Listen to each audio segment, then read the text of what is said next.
தம்பி படிச்சதே பாளையங்கோட்டை ஜெயிலதான். திட்டமிட்டு சிறுலிருத்தூர் பக்கத்திலே என்னை வந்து விபத்துக்குள்ளாக பார்த்தாங்க. ஆனா அது வந்து அந்த என்னுடைய ஓட்டுநர் பின்னாடி இருந்து எச்சரிச்சாரு.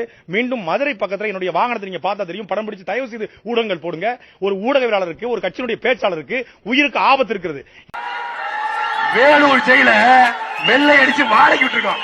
போகும்போது அவன் அப்பா அப்பா அப்படின்னு பாருங்க செத்துட்டேன்.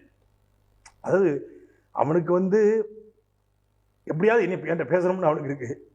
அவனுக்கு தொட முடியல. அது வந்து உண்மையிலே வாழ்க்கையில எவனுக்குமே வரக்கூடாது. அதாவது நீதிபதி சொன்னாரு, ஒரு தண்ணி குடிச்சுக்கலாம். அது இல்லாம பல சப்ஜெக்ட் தான் பாடமாக சிப்ஸ். இந்த சிறைவாசம் எப்படி இருந்தது? வெளிப்படையா சொல்லணும் அப்படின்னா சிறை வந்து மிக மிக மோசமானது. சிறை எந்த மனிதனையும் செதச்சிரும். கண்ணை நோடி தின்னு விடுவேன். பேசுறியா?